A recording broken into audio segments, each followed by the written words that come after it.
Батырлардың шарында бурганактап жааган аппак кар бүгүнкү сессиянын өтүшүнө тоскоолдук жаратпайт көрүнөт. Бүгүн жамааттык коопсуздук кызматташтык уюмунун кезектеги сессиясы дал ушул жерде өтөт. Саламатсызбы, сиз президент Жапаров программасын көрүп жатасыз. Минск шаарында дал ушул сессияга мамлекет башчыбыз өзү катышат. Минск шаарынан эксклюзив биз баштадык. Мамлекет башчысынын Минск шаарына жасаган жумушчу сапарындагы кызыктарга бир саамдан соң токтолом, алгач борбордогу көңүл жылыткан маанайдан кыскача. 21 ноябрь Бишкектеги Дөлөн Өмүрзаков стадиону спорт ишкыбоздоруна толду. Кыргызстан футбол курама командасы Оман улуттук курама командасы менен күч сынашат. Ак шуңкарларды сүрөөнгө алгандар алдын ала биздин футболчулар канча эсеп менен жеңишке жетерин болжап жатышат. 3-0, Кудай бурса 3-0 Кыргызстан.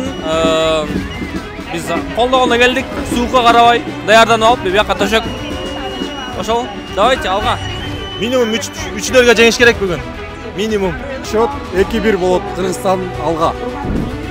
3-1 эсебинде. Алга Кыргызстан! Эмоциялар, толкундоолор, кыргыз футболун алга сүрөгөндөр бул мелдешти шаңга бөлөдү.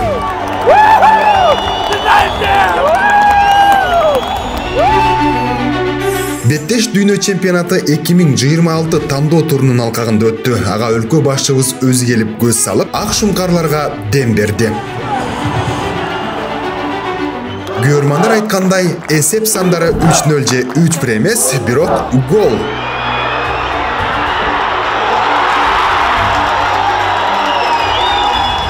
Ак шуңкарлар Оман командасын 1-0 эсебинде утуп, баарыбызга мыкты маанай тартуулады.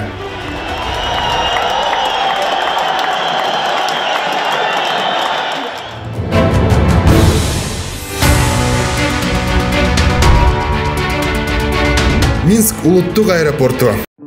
Урматтуу Москва шаарындагы мекемештер, эгерде сиз жакын арада Казакстанга чыгып кетүүнү ниет кылсаңыз, сизге тажрыйбалуу айдоочу Асылбек мырзаны сунуштайбыз. Биздин Аль Фортуналары кызмат кылат. Унабыз ыңгайлуу жана кенен жолдо кыйналбайсыз. Жолго чыгарда документти чорнойдон текшеребиз. Без пересадка өзүбүз алып кирип чыгабыз. Биздин дарек метро проспект Мира 39А. Биздин байланыш номер +7926 929 1820. Аба майдандын флагштокторуна ЖККуга кирген мамлекеттердин желектери илинип, ардактуу кароол ротасынын коштоосунда расмий Беларусь президент Садыр Жапаровду тосуп алды. Өлкө башчысы алгач Александр Лукашенко менен жолугушуп, Кыргызстан-Беларусь кызматташтыгын мындан арада бекемдөө жана соода экономикалык алакалар жөнүндө пикир алышты.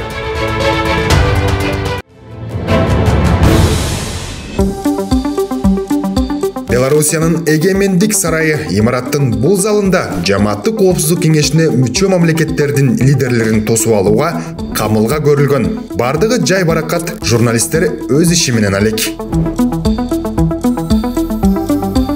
Бирок эшиктеги кар ай буйга келген жок. Ушундай жол менен кызыл килем үстүн тазалап үлгүрөт болду экен. Биз болсо карап турбай кол кабыш кылалы.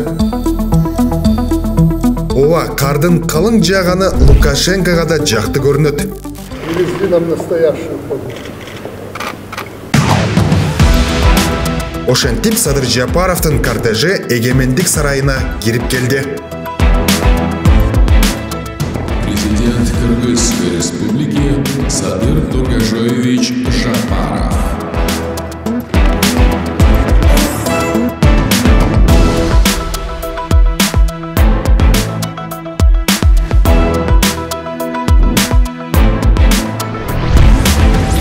Путиндин күзөтчүлөрү Аурустун жүк салгычына эмне унутуп кетти экен?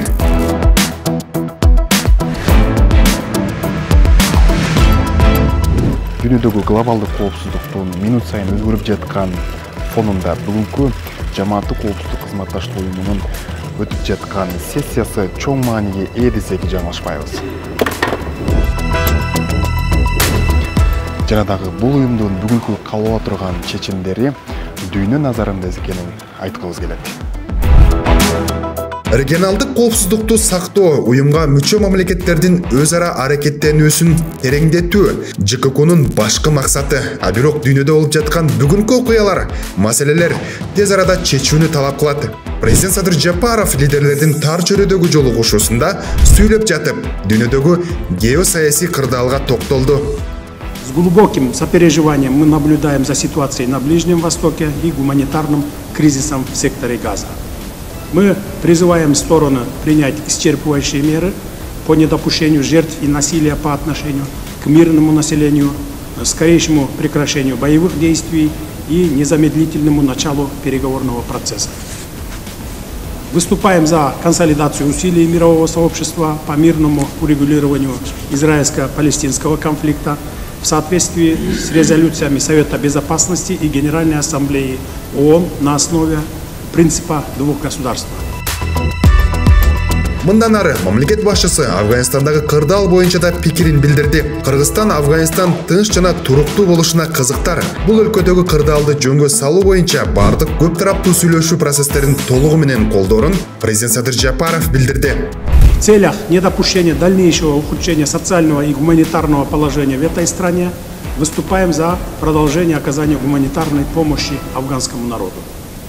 Полагаем необходимым вести работу по стабилизации ситуации, связанной с безопасностью в стране, решению проблем религиозного радикализма, международного терроризма, контрабанды наркотиков и оружия из Афганистана. Жамааттык коопсуздук келишими уюмунун жамааттык коопсуздук кеңеши мындан аркы кызматташтыгын арттыруу үчүн лидерлер бир катар документтерге кол коюшту. Президент Садыр Жапаров бүгүнкү жолугушуу быйылкы өз ара аракеттенүүнүн негизги жыйынтыктарын чыгарууга жана алдыдагы жылы өз ара пайдалуу кызматташуунун келечегин талкуулоого мүмкүндүк бергенин белгиледи. ЖКК лидерлери президент Садыр Жапаровду улагадан жылуу маанайда узатышты. Өлкө башчынын шашканынын жөнү бар, себеби алдыда дагы бир маанилүү саммит күтүп турат.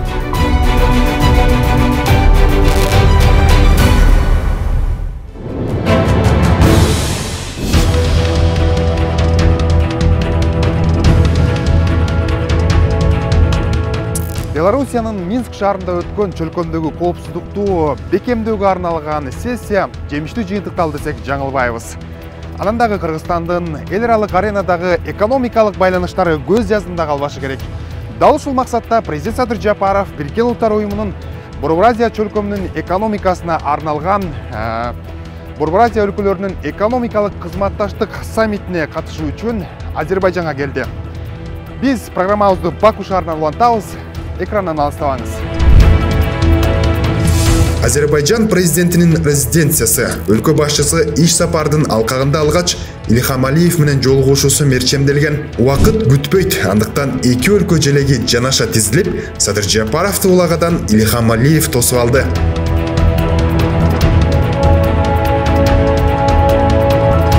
Кыргызстан менен Азербайжандын элдеринин бири-бирине канчалык жакын экенин ушундан байкаңыз. Бүгүнкү күндө эки мамлекеттин кызыкчылыгына багытталган соода жүгүртүүнү көбөйтүү, инвестициялык саясат жана башка бир катар актуалдуу маселелер чечилип жатканын Илхам Алиев баса белгилеп, Садыр Жапаровго саммитке катышууга чакырууну кабыл алганы үчүн ыраазычылык билдирди. Мы с вами встречаемся регулярно. Я имею очень хорошие воспоминания о своем государственном визите в Кыргызстан. Также вспоминаю ваш прошлогодний визит в Азербайджан и, конечно же, ждем вас в следующем году с государственным визитом еще раз. Сегодня мы сможем конструктивно обсудить и обменяться мнениями по актуальным вопросам сотрудничества между Кыргызской Республикой и Азербайджанской Республикой. Кыргызстан дорожит отношениями дружбы и взаимной поддержки со своим стратегическим партнером Азербайджаном. Быйыл эки өлкө ортосунда дипломатиялык алака түзүлгөнүнө 30 жыл болду. Учурда эки тараптуу умала динамикалуу өнүгүп жатат. Бир эле мисал, өлкө башчысы Азербайжан-Кыргыз өнүктүрүү фондунун түзүлгөнүн эске салды. Эки өлкө лидерлери тараптардын ортосундагы стратегиялык өнөктөштүктү мындан ары да бекемдөөнү макулдашышты.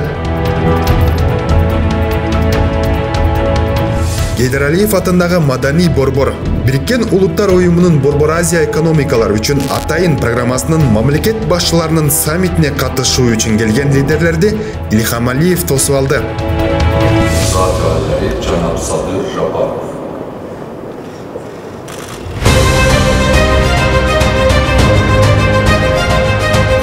Лидерлердин тарыхый сүрөткө түшүүсүн күтүп жаткан маалымат каражат өкүлдөрү биз үчүн да атайын эреже бар. Бул учур бир эле жолу болот, андыктан кечиккендер шашканга мажбур. Бириккен Улуттар уюмунун СПЕКА программасы 1998 жылы түзүлгөн. Андан бери Борбордук Азия мезгил өткөн сайын дүйнөдөгү стратегиялык мааниси жогорулаган аймакка айланды. Ал эми алдыда Кыргызстан эл аралык транспорттук коридорлордун негизги борбору болуу алдында турат. Анткени Кыргызстан демилгелеп жаткан мега долбоорлор Европа, жакынкы чыгыш жана башка чөлкөмдөрдү байланыштырган транзит болуп калат.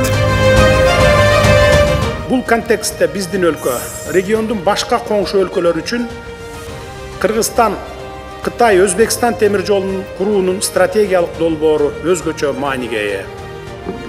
Бул мега долбоорду кыска жол менен ишке ашыруу биздин аймакты транспорттук туюктуктан алып чыгат. Болжол менен 4 миллиард адамды бириктирет. Азиядан Туркия аркылуу Европага, жакынкы чыгыш аймагына, Иранга, Перс булуңундагы өлкөлөргө жана Түндүк Африкага ташуулардын географиясын кеңейтет.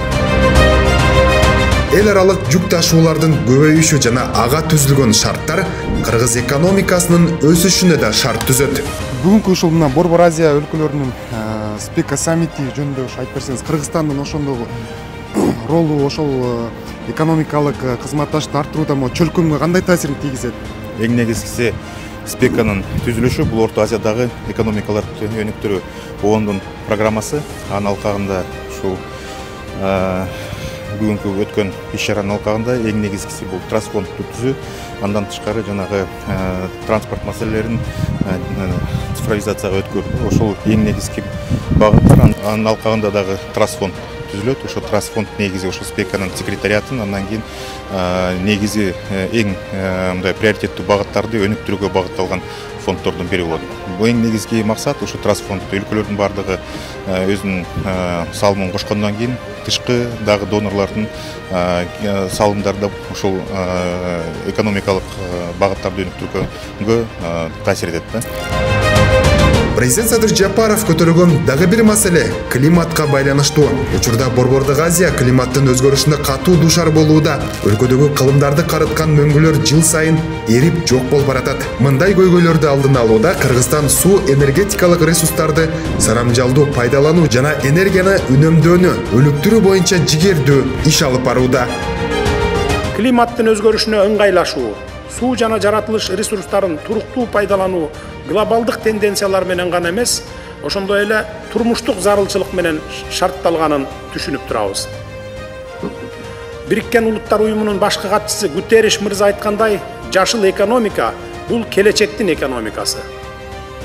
Жашыл максаттарга жетүү үчүн биздин өлкө энергиянын кайра жаралуучу булактарына өтүү боюнча конкреттүү чараларды ишке ашырууну пландаштыруудабыз. Кыргызстанда ондогон чакан кестердин курулушу башталды. Ошондой эле кубаттуулугу 1860 мегаватт болгон Камбарата 1 кесин Өзбекстан жана Казакстан менен биргеликте куруу боюнча алдын ала макулдашууга жетишилди.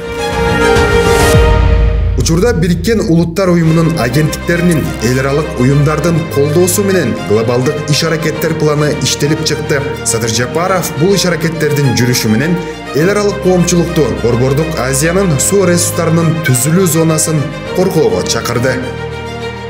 Ошо Бириккен Улуттар уюмундагы ушул боюнча ой алмашып, кандай жардам бере алабыз деп сүйлөштү. Бул Бириккен Улуттар уюмунун бул Борбордук Азияга карата экономикалык программасы биздин оюбузча мындай өтө активдүү иштей албаса дагы, өзүнүн финансылык мүмкүнчүлүгүнө жараша багы биздин Борбордук Азиянын экономикасына жардам берип келет. Ошондуктан бул Бакудагы жолугушуудагы мындай эң пайдалуу жана жемиштүү.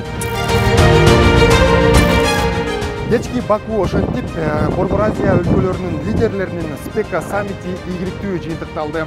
Бул саммитте президент Садыр Жапаров экономикалык кызматташтык, Кытай, Кыргызстан, Өзбекстан темир жолу ошондой эле климаттык маселелерди көтөрдү.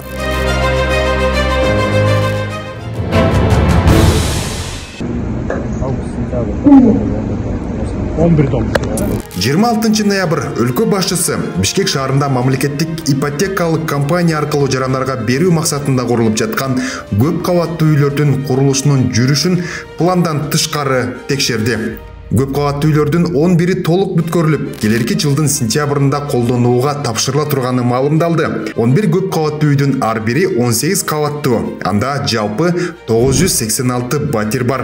Курулуш жүрүп жаткан аймакта 39 көп кабаттуу үй курулат жана мамлекеттик ипотека программасы аркылуу жеңилдетилген шартта жарандарга берилет.